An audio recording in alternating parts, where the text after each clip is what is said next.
نبوت اور کتاب آپ کی اولاد میں رکھی گئی، اور آپ کے بعد جتنے نبی اور رسول دنیا میں مبعوث ہوئے سب آپ کی اولاد میں سے تھے، اور تمام آسمانی کتابیں بھی آپ کی اولاد میں سے مخصوص ہستیوں پر نازل ہوئیں، جیسا کہ سورہ الحدید میں ارشاد باری تعالیٰ ہے کہ اور بے شک ہم نے نوح اور ابراہیم علیہ السلام کو بھیجا، اور ہم نے دونوں کی اولاد میں رسالت اور کتاب مقرر فرما دی، تو ان میں سے بعض ہدایت یافتہ ہیں اور ان میں سے اکثر لوگ نافرمان ہیں۔ ناظرین، بیان کی گئی آیت میں دو رسولوں کا ذکر خیر ہے۔ اس کی تفصیل یہ ہے کہ حضرت ابراہیم علیہ السلام کے بعد حضور نبی کریم صلی اللہ علیہ وسلم تک جتنے انبیاء اور رسول علیہ السلام تشریف لائے سب حضرت نوح علیہ السلام کی اولاد میں سے تھے، اور حضرت ابراہیم علیہ السلام بذات خود حضرت نوح علیہ السلام کی نسل مبارک سے ہیں، اور یوں کتاب اولاً حضرت نوح علیہ السلام اور ثانیاً حضرت ابراہیم علیہ السلام کی اولاد سے ہوئی۔ اس کے علاوہ حضرت نوح علیہ السلام پر اللہ تعالیٰ کا ایک انعام یہ بھی ہے کہ بعد والوں میں آپ کا ذکر جمیل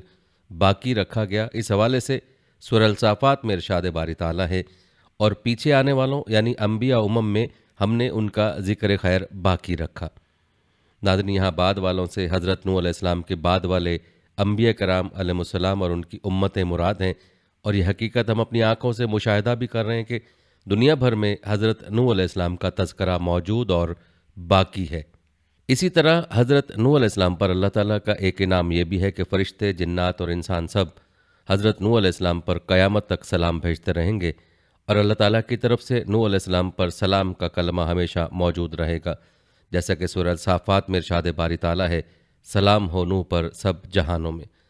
ناظرین، یہ تھا تذکرہ حضرت نوح پر اللہ تعالیٰ کی چند انعامات کا، جن کا ذکر قرآن پاک میں بھی موجود ہے۔ اب بات کرتے ہیں حضرت نوح علیہ السلام کی دعوت و تبلیغ کی، جس کے بارے میں ہم سنتے رہتے ہیں کہ آپ علیہ السلام نے 950 سال تک اپنی قوم کو تبلیغ کی۔ ناظرین، روایت بتاتے ہیں کہ حضرت ادریس علیہ السلام کے آسمانوں پر اٹھائے جانے کے بعد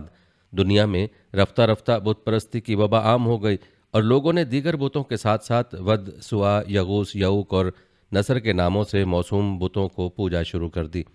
یہ 5 بت ان کے نزدیک دوسروں سے زیادہ عظمت والے تھے،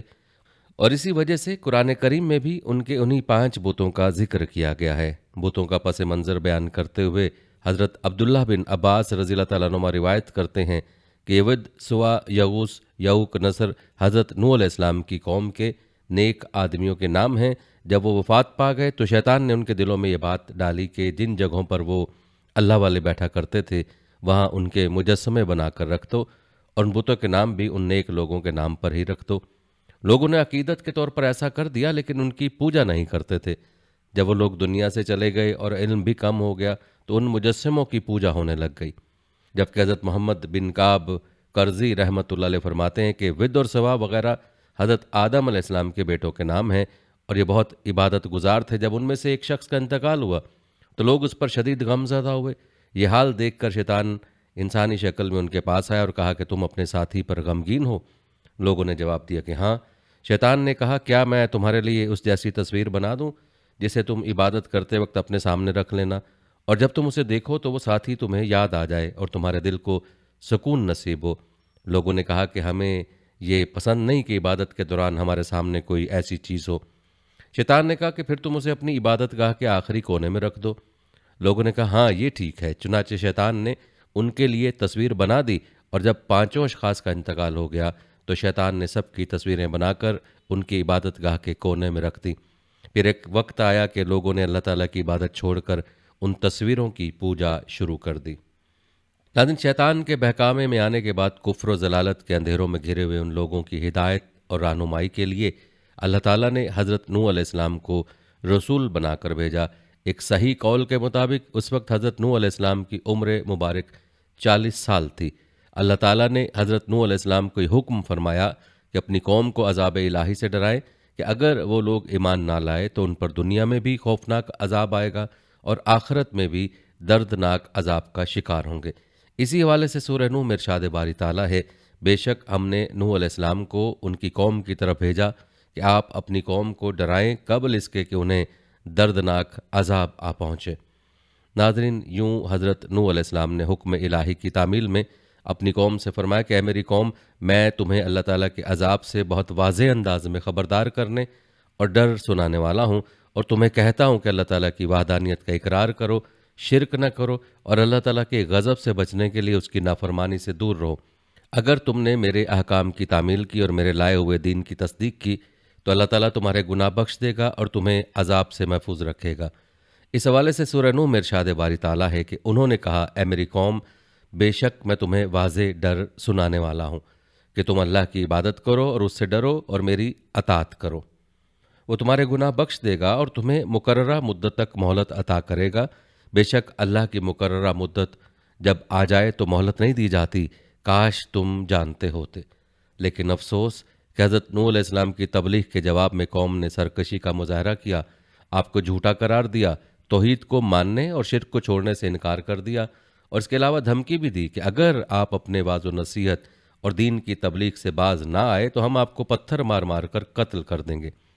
اس انکار و تکذیب اور دھمکیوں کے ساتھ حضرت نوح علیہ السلام کی شان میں گستاخانہ جملے بھی کہنے لگے کہ معاذ اللہ، یہ پاگل ہے۔ گویا حضرت نوح علیہ السلام کو جسمانی، روحانی، قلبی، ذہنی اور ہر ممکن ایذا پہنچانے کی ان سرکشوں نے بھرپور کوشش کی، لیکن حضرت نوح علیہ السلام بھی انتہائی باہمت رسول تھے اور آپ نے دعوت دین کی خاطر ان تمام تکالیف کو برداشت کیا۔ اس حوالے سے قرآن کریم کی سورہ القمر میں ارشاد باری تعالیٰ ہے، ان سے پہلے قوم نوح نے بھی جھٹلایا تھا، سو انہوں نے ہمارے بندہ مرسل نوح علیہ السلام کی تکذیب کی اور کہا کہ یہ دیوانہ ہے، اور انہیں دھمکیاں دی گئیں۔ ناظرین، یاد رہے کہ اللہ تعالیٰ نے حضور نبی کریم صلی اللہ علیہ وسلم کو اولو العزم رسولوں کی طرح صبر و برداشت کا حکم فرمایا، اور انہی باہمت رسولوں میں حضرت نوح علیہ السلام بھی شامل ہیں، جیسا کہ سورہ الاحقاف میں ارشاد باری تعالیٰ ہے، اے حبیب، پس آپ صبر کیے جائیں جس طرح دوسرے عالی ہمت پیغمبروں نے صبر کیا تھا، اور آپ ان منکروں کے لیے طلب عذاب میں جلدی نہ فرمائیں۔ جس دن وہ اس عذاب آخرت کو دیکھیں گے جس کا ان سے وعدہ کیا جا رہا ہے تو خیال کریں گے گویا وہ دنیا میں دن کی ایک گھڑی کے سوا ٹھہرے ہی نہیں تھے۔ یہ اللہ کی طرف سے پیغام کا پہنچایا جانا ہے، نافرمان قوم کے سوا دیگر لوگ ہلاک نہیں کیے جائیں گے۔ البتہ ناظرین، نوح علیہ السلام کی قوم کے سخت ناروا سلوک کے باوجود انہیں توحید پر ایمان لائے اور عبادت الہی کی دعوت دیتے رہے۔ ایک موقع پر حضرت نوح علیہ السلام نے فرمایا کہ اے میری قوم، ایمان قبول کر کے اللہ تعالیٰ کی عبادت کرو، کیونکہ اس کے سوا کوئی اور ایسا ہے ہی نہیں کہ جس کی عبادت کی جا سکے، وہی تمہارا معبود ہے، اور جس چیز کی میں تمہیں حکم دے رہا ہوں اس میں اگر تم میری نصیحت قبول نہ کرو گے اور راہ راست پر نہ آؤ گے تو مجھے تم پر بڑے دن یعنی بروز قیامت عذاب کا خوف ہے۔ قرآن کریم کی سورہ اعراف میں حضرت نوح علیہ السلام کی اپنی قوم کو دعوت کے حوالے سے ارشاد باری تعالیٰ ہے، بے شک ہم نے نوح علیہ السلام کو ان کی قوم کی طرف بھیجا، سو انہوں نے کہا کہ اے میری قوم کے لوگو، تم اللہ کی عبادت کیا کرو، اس کے سوا تمہارا کوئی معبود نہیں، یقیناً مجھے تمہارے اوپر ایک بڑے دن کے عذاب کا خوف آتا ہے۔ ناظرین، حضرت نوح علیہ السلام چونکہ قوم کے اجتماعی طریقے کے برخلاف چلتے ہوئے بتوں کی پوجا نہیں کرتے تھے، اور مزید یہ کہ انہوں نے قوم کو بھی اس امر سے باز رہنے اور صرف اللہ تعالیٰ کی عبادت کرنے کی دعوت دی، تو قوم کے سرداروں نے کہہ دیا کہ ہم قوم کے اجتماعی طرز عمل سے جدا راہ اختیار کرنے کے سبب ضرور آپ کو کھلی گمراہی میں دیکھ رہے ہیں، اور اس واقعے کو سورہ الاعراف میں یوں بیان کیا گیا ہے۔ ان کی قوم کے سرداروں اور رئیسوں نے کہا کہ اے نوح، کھلی گمراہی میں مبتلا دیکھتے ہیں۔ لیکن ناظرین، حضرت نوح علیہ السلام کی شان ملاحظہ فرمائیں کہ سرداران قوم کا جہالت و سفاہت سے بھرپور جواب سن کر کمال خلق کا مظاہرہ کرتے ہوئے حضرت نوح علیہ السلام نے فرمایا کہ اے میری قوم، مجھ میں گمراہی کی کوئی بات نہیں، بلکہ میں تو اپنے رب کی طرف سے تمہاری ہدایت کے لیے رسول بنا کر بھیجا گیا ہوں، کیونکہ جب دنیاوی بادشاہ کسی ناتجربہ کار اور جاہل کو اپنا وزیر نہیں بناتا یا کوئی اہم عہدہ نہیں سونپتا، تو اللہ تعالیٰ جو سب بادشاہوں کا بادشاہ ہے، وہ کیسے کسی کم علم کو منصب نبوت سے سرفراز فرما سکتا ہے؟ اور میں تو اپنے رب تعالیٰ کے وہ پیغامات تم تک پہنچا رہا ہوں جو اس نے مجھے دے کر بھیجا ہے، اور تمہاری بھلائی چاہتا ہوں، اور میں اللہ تعالیٰ کی طرف سے وہ باتیں جانتا ہوں جو تمہیں معلوم نہیں کہ اللہ تعالیٰ بڑی قدرت والا ہے، دشمنوں پر اس کی گرفت انتہائی سخت ہے، اور مجرموں پر آیا ہوا اس کا عذاب کوئی بھی ٹال نہیں سکتا۔ اور کیا تم مجھے جھٹلاتے ہو، اس بات پر تعجب کرتے ہو کہ تمہارے پاس تمہارے رب کی طرف سے تم ہی میں سے ایک مرد کے ذریعے نصیحت آئی تاکہ وہ تمہیں کفر و گناہ کے انجام سے ڈرائے اور تم تقوی و پرہیزگاری اختیار کرو اور اس کے سبب تم پر رحم کیا جائے۔ ناظرین، حضرت نوح علیہ السلام کے اس جواب کا قرآن کریم کی سورہ الاعراف میں تذکرہ یوں کیا گیا ہے کہ انہوں نے کہا اے میری قوم، مجھ میں کوئی گمراہی نہیں، لیکن یہ حقیقت ہے کہ میں تمام جہانوں کے رب کی طرف سے رسول مبعوث ہوا ہوں۔ میں تمہیں اپنے رب کے پیغامات پہنچا رہا ہوں اور تمہیں نصیحت کر رہا ہوں، اور اللہ کی طرف سے وہ کچھ جانتا ہوں جو تم نہیں جانتے۔ کیا تمہیں اس بات پر تعجب ہے کہ تمہارے پاس تمہارے رب کی طرف سے تمہیں میں سے ایک مرد کی زبان پر نصیحت آئی تاکہ وہ تمہیں عذاب الہی سے ڈرائے اور تم پرہیزگار بن جاؤ، اور یہ اس لیے کہ تم پر رحم کیا جائے؟ اسی طرح سورہ ہود میں حضرت نوح علیہ السلام کی تبلیغ کا ذکر ان الفاظ میں کیا گیا ہے، اور بے شک ہم نے نوح علیہ السلام کو ان کی قوم کی طرف بھیجا۔ انہوں نے ان سے کہا، میں تمہارے لیے کھلا ڈر سنانے والا بن کر آیا ہوں کہ تم اللہ کے سوا کسی کی عبادت نہ کرو، میں تم پر دردناک دن کے عذاب کی آمد کا خوف رکھتا ہوں۔ ناظرین، مفسرین کے نزدیک یہاں دردناک دن سے قیامت کا دن یا طوفان آنے کا دن مراد ہے، اور دن کو مجازی طور پر دردناک اس لیے فرمایا گیا کہ دردناک عذاب اس دن نازل ہوگا۔ ناظرین، اب تذکرہ کرتے ہیں سرداران قوم کے حضرت نوح علیہ السلام پر لگائے جانے والے 3 اعتراضات کا۔ روایات بتاتی کہ حضرت نوح علیہ السلام کی دعوت حق سن کر قوم کے کافر سرداروں نے 3 اعتراضات کر کے اپنی قوم کو یہ باور کرانے کی کوشش کی، نعوذ باللہ، آپ علیہ السلام نبی نہیں ہیں۔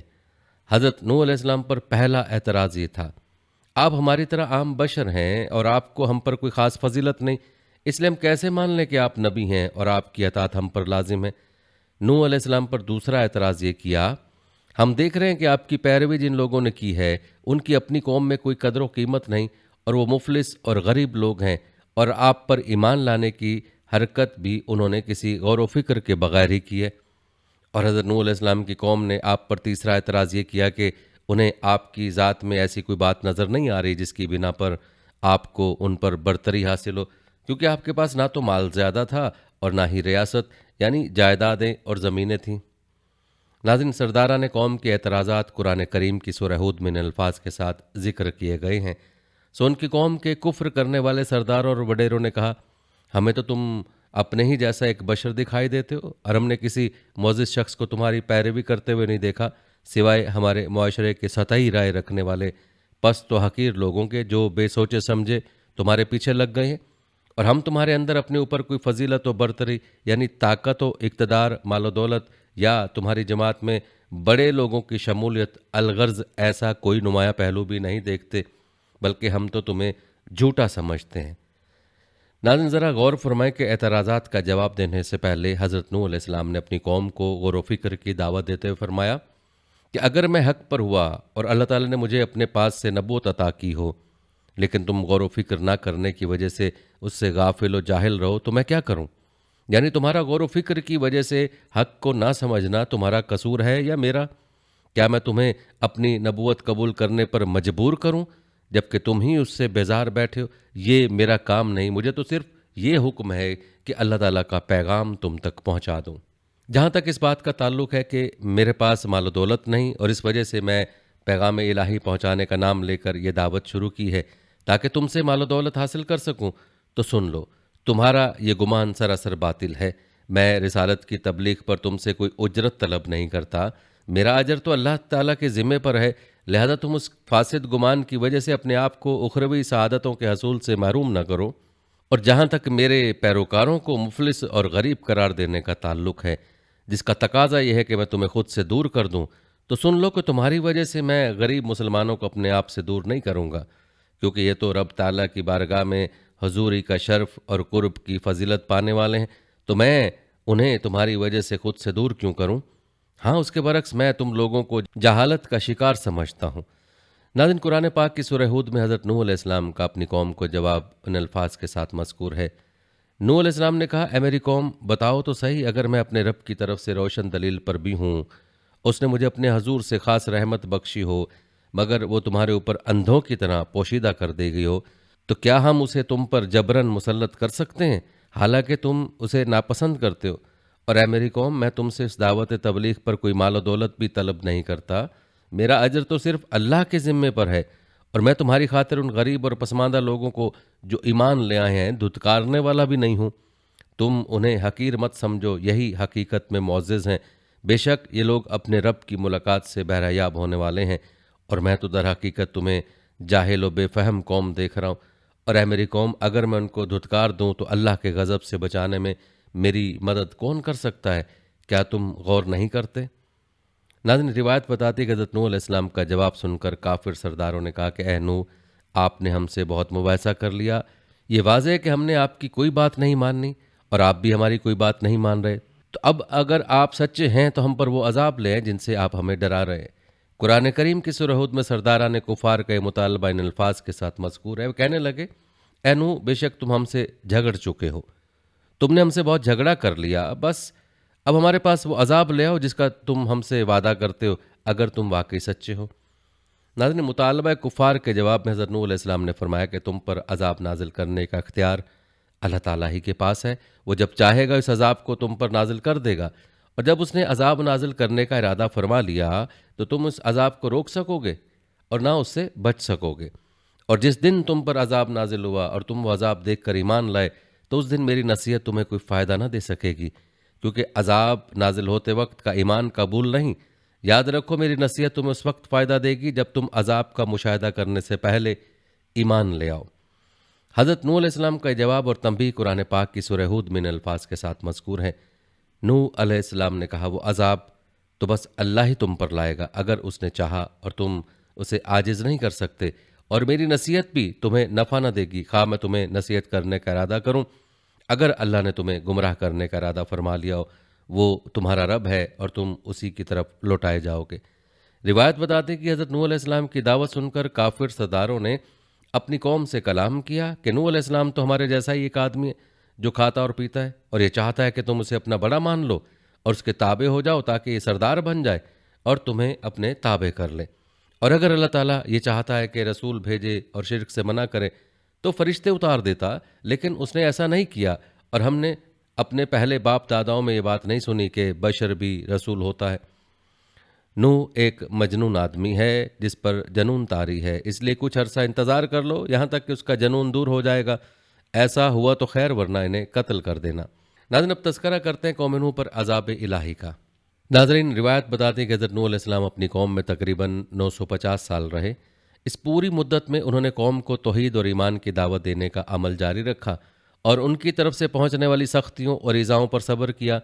جب قوم اپنی حرکتوں سے باز نہ آئی اور ایمان لانے کی بجائے کفر پر اڑی رہی تو اللہ تعالیٰ نے حضرت نوح علیہ السلام کی طرف وحی بھیجی کہ آپ کی قوم کے جن لوگوں سے ایمان قبول کرنے کی توقع تھی وہ تو ایمان قبول کر چکے، ان کے علاوہ جو لوگ اپنے کفر پر ہی قائم ہیں وہ اب کسی صورت ایمان قبول نہیں کریں گے۔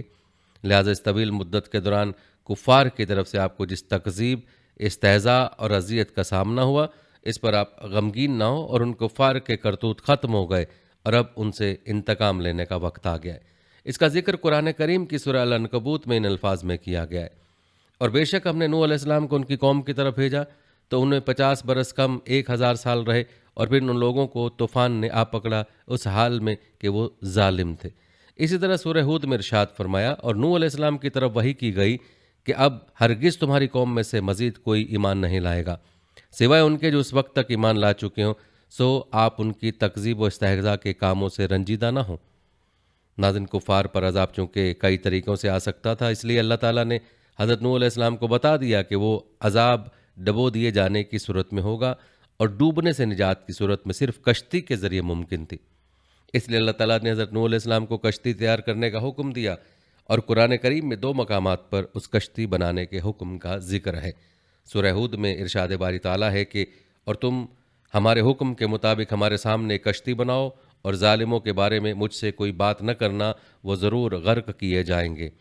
اور اسی طرح سورہ مومنون میں ارشاد باری تعالیٰ ہے کہ پھر ہم نے ان کی طرف وحی بھیجی کہ تم ہماری نگرانی میں اور ہمارے حکم کے مطابق ایک کشتی بناؤ،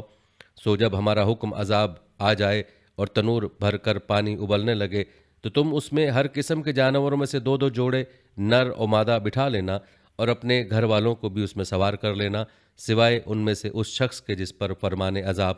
پہلے ہی صادر ہو چکا ہے، اور مجھ سے ان لوگوں کے بارے میں کچھ عرض بھی نہ کرنا جنہوں نے تمہارے انکار و استہزاء کی صورت میں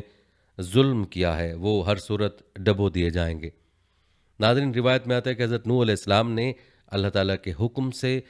ساج کے درخت بوئے، 20 سال میں درخت تیار ہوئے، اس عرصے میں مطلقاً کوئی بچہ پیدا نہ ہوا، اس سے پہلے جو بچے پیدا ہو چکے تھے وہ بالغ ہو گئے، اور انہوں نے بھی حضرت نوح علیہ السلام کی دعوت قبول کرنے سے انکار کر دیا۔ پھر حضرت نوح علیہ السلام کشتی بنانے میں مشغول ہو گئے۔ حضرت نوح علیہ السلام کشتی بناتے رہے اور ان کی قوم کے سرداروں میں سے جب کبھی کوئی ان کے پاس سے گزرتا تو ان کا مذاق اڑاتا اور کہتا کہ اے نوح علیہ السلام کیا کر رہے ہو؟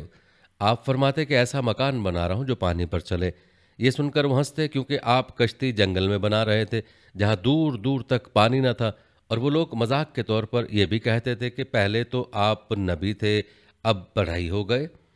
حضرت نوح علیہ السلام نے ان سے فرمایا کہ کسی وقت ہم بھی تمہیں ہلاک ہوتا دیکھ کر تم پر ایسے ہی ہنسیں گے جیسے تم کشتی دیکھ کر ہنس رہے ہو، تمہیں جلد ہی رسوا کن اور دائمی عذاب کا پتہ چل جائے گا۔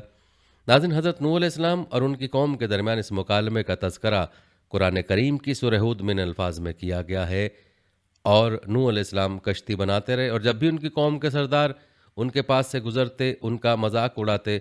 نوح علیہ السلام انہیں جواباً کہتے اگر آج تم ہم سے تمسخر کرتے ہو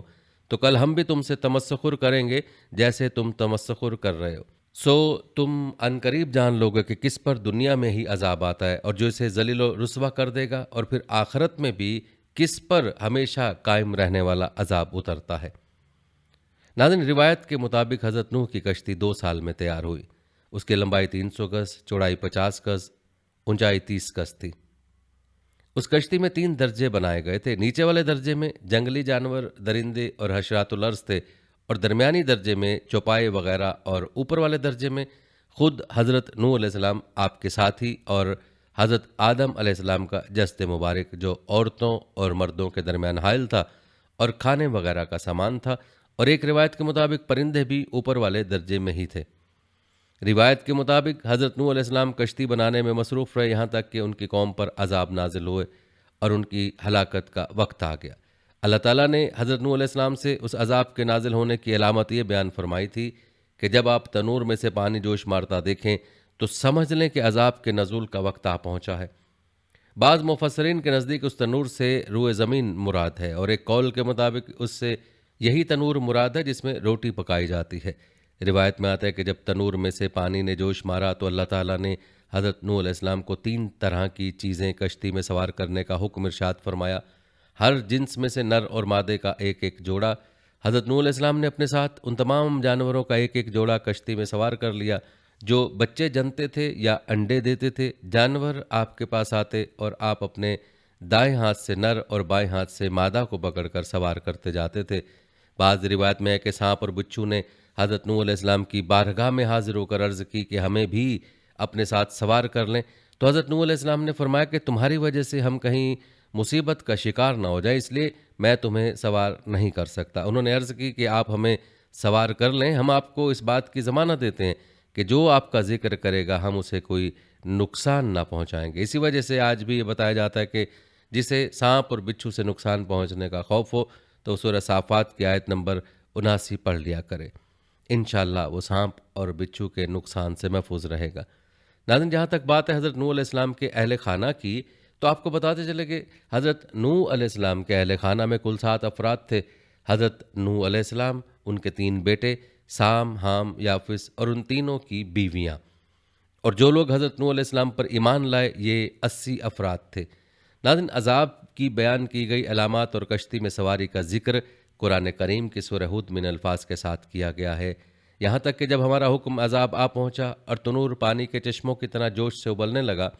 تو ہم نے فرمایا اے نوح، اس کشتی میں ہر جنس میں سے نر اور مادہ 2 عدد پر مشتمل جوڑا سوار کر لو، اور اپنے گھر والوں کو بھی لے لو سوائے ان کے جن پر ہلاکت کا فرمان پہلے صادر ہو چکا ہے، اور جو کوئی ایمان لے آیا ہے اسے بھی ساتھ لے لو، اور چند لوگوں کے سوا ان کے ساتھ کوئی ایمان نہیں لایا تھا۔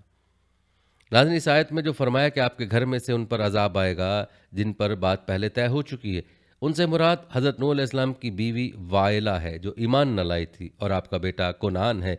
اللہ تعالیٰ نے ان کی ہلاکت کا فیصلہ بھی فرما دیا تھا۔ ناظرین، روایت بتاتے ہیں کہ ہر جنس میں سے نر اور مادے کا ایک ایک جوڑا کشتی میں سوار کرنے کے بعد حضرت نوح علیہ السلام نے اہل ایمان سے فرمایا کہ تم اس کشتی میں یہ کہتے ہوئے سوار ہو جاؤ کہ کشتی کا چلنا اور ٹھہرنا اللہ ہی کے نام پر ہے، بے شک میرا رب بخشنے والا اور مہربان ہے۔ قرآن کریم کی سورہ ہود میں یہ واقعہ یوں بیان کیا گیا ہے، اور نوح علیہ السلام نے کہا تم لوگ اس میں سوار ہو جاؤ، اللہ ہی کے نام سے اس کا چلنا اور اس کا ٹھہرنا ہے، بے شک میرا رب بڑا ہی بخشنے والا نہایت مہربان ہے۔ ناظرین، حضرت سحاق رحمۃ اللہ علیہ فرماتے ہیں کہ حضرت نوح علیہ السلام جب چاہتے تھے کہ کشتی چلے تو بسم اللہ فرماتے اور کشتی چلنے لگتی، اور جب چاہتے کہ ٹھہر جائے تو بسم اللہ فرماتے اور کشتی ٹھہر جاتی تھی۔ روایت بتاتے ہیں کہ کشتی میں سوار ہوتے وقت اللہ تعالیٰ نے حضرت نوح علیہ السلام سے فرمایا کہ جب تم اور تمہارے ساتھ والے کشتی میں صحیح طرح بیٹھ جاؤ تو تم کہنا کہ تمام تعریفیں اس اللہ تعالیٰ کے لیے ہیں جس نے ظالم لوگوں کو ہلاک کر کے ہمیں ان سے نجات دی، اور کشتی سے اترتے وقت یہ دعا کرنا کہ اے میرے رب مجھے برکت والی جگہ اتار دے اور تو سب سے بہتر اتارنے والا ہے۔ اس حوالے سے قرآن کریم کی سورہ المومنون میں ارشاد باری تعالیٰ ہے کہ پھر جب تم اور تمہاری سنگت والے لوگ کشتی میں ٹھیک طرح سے بیٹھ جائیں تو کہنا کہ ساری تعریفیں اللہ ہی کے لیے جس نے ہمیں ظالم قوم سے نجات بخشی، اور عرض کرنا اے میرے رب مجھے بابرکت منزل پر اتار اور تو سب سے بہتر اتارنے والا ہے۔ ناظرین، جہاں تک طوفان کی شدت اور سیلابی موجوں کی کیفیت کی بات ہے تو روایت میں آتا ہے کہ جب حضرت نوح علیہ السلام کی قوم پر عذاب آیا تو آسمان سے زبردست بارش برسی اور یہ لگاتار 40 دن اور رات برستی رہی۔ اس دوران زمین سے بھی اس قدر پانی نکلا کہ زمین چشموں کی طرح ہو گئی، پانی پہاڑوں سے اونچا ہو گیا، یہاں تک کہ ہر چیز اس میں ڈوب گئی، اور ہوا اس شدت سے چل رہی تھی کہ اس وجہ سے پہاڑوں کی مانند اونچی لہریں بلند ہو رہی تھیں، اور انہی لہروں کے درمیان حضرت نوح علیہ السلام کی کشتی رواں دواں تھی۔ اس واقعے کا ذکر قرآن پاک کی سورہ القمر من الفاظ میں بیان کیا گیا ہے۔ پھر ہم نے موسلا دھار بارش کے ساتھ آسمان کے دروازے کھول دیے اور ہم نے زمین سے چشمے جاری کر دیے، سو زمین و آسمان کا پانی ایک ہی کام کے لیے جمع ہو گیا جو ان کی ہلاکت کے لیے پہلے سے مقرر ہو چکا تھا، اور ہم نے ان کو یعنی نوح علیہ السلام کو تختوں اور میخوں والی کشتی پر سوار کر لیا جو ہماری نگاہوں کے سامنے ہماری حفاظت میں چلتی تھی۔ یہ سب کچھ اس ایک شخص نوح علیہ السلام کے بدلہ لینے کی خاطر تھا جس کا انکار کیا گیا تھا۔ ناظرین، روایت میں آتا ہے کہ حضرت نوح علیہ السلام کا ایک بیٹا کنعان تھا۔ آپ اسے اظہار اسلام کی وجہ سے مسلمان سمجھتے تھے، لیکن در حقیقت وہ منافق تھا۔ طوفان کے وقت یہ کشتی سے باہر ایک کنارے پر کھڑا تھا۔ حضرت نوح علیہ السلام نے اسے پکار کر کہا کہ اے بیٹے، تو ہماری ساتھ کشتی میں سوار ہو جا اور کافروں کے ساتھ نہ ہو۔ حضرت نوح علیہ السلام کی پکار سن کر کنعان نے کشتی میں سوار ہونے کی بجائے یہ جواب دیا کہ میں ابھی کسی پہاڑ کی پناہ لے لوں گا جو مجھے پانی سے بچا لے گا۔ حضرت نوح علیہ السلام نے اس سے فرمایا کہ آج کے دن عذاب الہی سے کوئی بچانے والا نہیں ہے، صرف وہی ڈوبنے سے بچ سکتا ہے جس پر اللہ تعالیٰ رحم فرما دے۔ پھر حضرت نوح علیہ السلام اور ان کے بیٹے کنعان کے درمیان ایک لہر بلند ہو کر حائل ہوئی اور کنعان اس میں ڈوب کر اپنے انجام کو پہنچا۔ ناظرین، اس واقعے کا ذکر قرآن کریم کی سورہ ہود من الفاظ میں کیا گیا ہے، اور وہ کشتی پہاڑوں جیسی طوفانی لہروں میں انہیں لیے چلتی جا رہی تھی کہ نوح علیہ السلام نے اپنے بیٹے کو پکارا اور وہ ان سے الگ کافروں کے ساتھ کھڑا تھا۔ اے میرے بیٹے، ہمارے ساتھ سوار ہو جا اور کافروں کے ساتھ نہ رہ۔ وہ بولا، میں کشتی میں سوار ہونے کی بجائے ابھی کسی پہاڑ کی پناہ لے لیتا ہوں، وہ مجھے پانی سے بچا لے گا۔ نوح علیہ السلام نے کہا کہ آج اللہ کے عذاب سے کوئی بچانے والا نہیں ہے مگر اس شخص کو جس پر وہی اللہ رحم فرما دے۔ اسی اثنا میں دونوں یعنی باپ بیٹے کے درمیان طوفانی موج حائل ہو گئی، سو وہ ڈوبنے والوں میں ہو گیا۔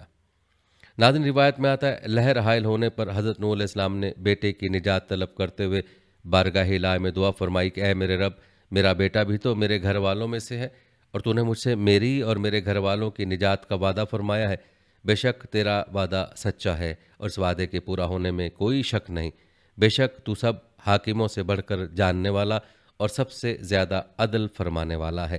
حضرت نوح علیہ السلام کی دعا کے جواب میں اللہ تعالیٰ نے فرمایا، اے نوح، تیرا بیٹا تیرے گھر والوں یعنی اہل ایمان یا وعدہ نجات میں شامل گھر والوں میں سے ہرگز نہیں۔ اس کا عمل درست نہیں ہے کیونکہ وہ بیٹا حقیقت میں کافر تھا، لہٰذا ایسے شخص کی سفارش نہ کرو جس کا تمہیں علم نہیں۔ یہ سن کر حضرت نوح علیہ السلام نے عاجزی سے بارگاہ الہی میں عرض کیا کہ اے میرے رب، میں اس بات سے تیری پناہ چاہتا ہوں کہ تجھ سے وہ چیز مانگوں جس کے بارے میں مجھے یہ علم نہیں کہ اس کا حصول حکمت کے تقاضے کے مطابق ہے یا نہیں، اور اگر تو نے میرے سوال پر میری مغفرت نہ فرمائی اور میری عرض قبول فرما کر میرے اوپر رحم نہ فرمایا تو میرا شمار بھی نقصان اٹھانے والوں میں ہو جائے گا۔ اس واقعے کو قرآن کریم کی سورہ ہود من الفاظ کے ساتھ بیان کیا گیا ہے، اور نوح علیہ السلام نے اپنے رب کو پکارا اور عرض کیا، اے میرے رب، بے شک میرا لڑکا بھی تو میرے گھر والوں میں داخل تھا، اور یقیناً تیرا وعدہ سچا ہے اور تو سب سے بڑا حاکم ہے۔ ارشاد ہوا، اے نوح بے شک وہ تیرے گھر والوں میں شامل نہیں، کیونکہ اس کے عمل اچھے نہ تھے، پس مجھ سے وہ سوال نہ کیا کرو جس کا تمہیں علم نہ ہو، میں تمہیں نصیحت کیے دیتا ہوں کہ کہیں تم نادانوں میں سے نہ ہو جانا۔ نوح علیہ السلام نے عرض کیا، اے میرے رب، میں اس بات سے تیری پناہ چاہتا ہوں کہ تجھ سے وہ سوال کروں جس کا مجھے کچھ علم نہ ہو، اور اگر تو مجھے نہ بخشے گا اور مجھ پر رحم نہ فرمائے گا تو میں نقصان اٹھانے والوں میں سے ہو جاؤں گا۔ ناظرین، یہ تھا تذکرہ حضرت نوح علیہ السلام کے بیٹے کنعان کا۔ اب تذکرہ کرتے ہیں حضرت نوح علیہ السلام کی بیوی وائلہ کے انجام کا۔ روایت کے مطابق حضرت نوح علیہ السلام کی ایک بیوی کافرہ تھی جو اپنی قوم سے حضرت نوح علیہ السلام کے بارے میں کہتی تھی کہ وہ مجنون ہیں۔ وہ بھی اسی طوفان میں غرق ہو گئی اور اللہ تعالیٰ نے اسے عبرت ناک مثال بنا دیا۔ حضرت نوح علیہ السلام جیسے اللہ تعالیٰ کے مقرب بندے کے نکاح میں ہونے کے باوجود وائلہ نے جب دین کے معاملے میں خیانت اور ایمان کی بجائے کفر کو اختیار کیا تو حضرت نوح علیہ السلام سے قرابت داری اس کے کوئی کام نہ آئی، اور موت کے وقت وائلہ سے فرما دیا گیا یا قیامت کے دن فرما دیا جائے گا کہ تم اپنی قوم کے کفار کے ساتھ جہنم میں جاؤ، کیونکہ تمہارے اور حضرت نوح علیہ السلام کے درمیان تمہارے کفر کی وجہ سے کوئی تعلق باقی نہیں رہا۔ ناظرین، اس واقعے کا ذکر قرآن پاک کی سورہ تحریم میں ان الفاظ کے ساتھ کیا گیا ہے، اللہ نے ان لوگوں کے لیے جنہوں نے کفر کیا ہے نوح علیہ السلام کی عورت وائلہ اور لوط علیہ السلام کی عورت وائلہ کی مثال بیان فرمائی ہے۔ وہ دونوں ہمارے بندوں میں سے دو صالح بندوں کے نکاح میں تھیں، سو دونوں نے ان سے خیانت کی، پس وہ اللہ کے عذاب کے سامنے ان کے کچھ کام نہ آئے، اور ان سے کہہ دیا گیا کہ تم دونوں عورتیں داخل ہونے والوں کے ساتھ دوزخ میں داخل ہو جاؤ۔ ناظرین، روایت میں آتا ہے کہ جب طوفان اپنی انتہا کو پہنچا اور حضرت نوح علیہ السلام کی قوم کو غرق کر دیا گیا تو اللہ تعالیٰ کی طرف سے زمین کو حکم ہوا، اے زمین اپنا پانی نگل جا، اور آسمان کو حکم ہوا کہ اے آسمان تھم جا۔ اس کے بعد زمین خشک کر دی گئی اور یوں حضرت نوح علیہ السلام کی کافر قوم مکمل طور پر ہلاک ہو گئی، جبکہ حضرت نوح علیہ السلام کی کشتی 6 ماہ زمین میں گھوم کر موصل یا شام کی حدود میں واقع جودی پہاڑ پر ٹھہر گئی۔ اس واقعے کا ذکر قرآن کریم کی سورہ ہود میں ان الفاظ میں کیا گیا ہے، اور جب سفینہ نوح کے سوا سب ڈوب کر ہلاک ہو چکے تو حکم دیا گیا، اے زمین اپنا پانی نگل جا، اور اے آسمان تو تھم جا، اور پانی خشک کر دیا گیا اور کام تمام کر دیا گیا، اور کشتی جودی پہاڑ پر جا ٹھہری، اور فرما دیا گیا کہ ظالموں کے لیے رحمت سے دوری ہے۔ اس حوالے سے حضرت قتادہ رضی اللہ عنہ سے روایت ہے کہ اللہ تعالیٰ نے اس کشتی کو عراق کے ایک جزیرے کی سرزمین میں اور بعض مفسرین کے نزدیک جودی پہاڑ پر مدتوں باقی رکھا، یہاں تک کہ ہماری امت کے پہلے لوگوں نے بھی اس کشتی کو دیکھا۔ ناظرین، یاد رہے کہ حضرت نوح علیہ السلام کی قوم کے لوگ اپنے خطاؤں کی وجہ سے طوفان میں ڈبو دیے گئے، پھر غرق ہونے کے بعد عذاب برزخ کی آگ میں ڈال دیے گئے۔ اس حوالے سے قرآن کریم کی سورہ نوح میں ارشاد باری تعالیٰ ہے کہ بالآخر وہ اپنے گناہوں کے سبب غرق کر دیے گئے، پھر آگ میں ڈال دیے گئے، سو وہ اپنے لیے اللہ کے مقابل کسی کو مددگار نہ پا سکے۔ ناظرین، یاد رہے کہ حضرت نوح علیہ السلام اور ان کی قوم کے واقعات میں عبرت و نصیحت کا ایک خزانہ موجود ہے۔ اس میں متکبروں اور غریب مسلمانوں کو حقیر جاننے والوں کے لیے عبرت ہے، یوں ہی کفار کے لیے عبرت ہے کہ جو لوگ اللہ تعالیٰ کے رسول کو جھٹلائیں گے ان پر ویسا عذاب آ سکتا ہے جیسا قوم نوح پر آیا۔ اس میں ایمان والوں کے لیے بھی درس ہے کہ وہ ایمان پر ثابت قدم رہیں، تو جس طرح اللہ تعالیٰ نے حضرت نوح علیہ السلام پر ایمان لانے والوں کو مخالفین کے شر سے نجات دی، اسی طرح انہیں بھی مخالفین کے شر سے بچائے گا۔ ناظرین، یہ تھی ہماری آج کی ویڈیو۔ کمنٹ سیکشن میں اپنی رائے کا اظہار ضرور کریں اور بتائیں کہ آپ اگلی ویڈیو کون سے اسلامک ٹاپک پر دیکھنا چاہتے ہیں۔ آپ کی قیمتی رائے ہمارے لیے بہت اہمیت رکھتی ہے، اور جانے سے پہلے ویڈیو کو شیئر ضرور کیجیے گا۔ اللہ تعالیٰ آپ کو اپنی حفظ و امان میں رکھے، آمین۔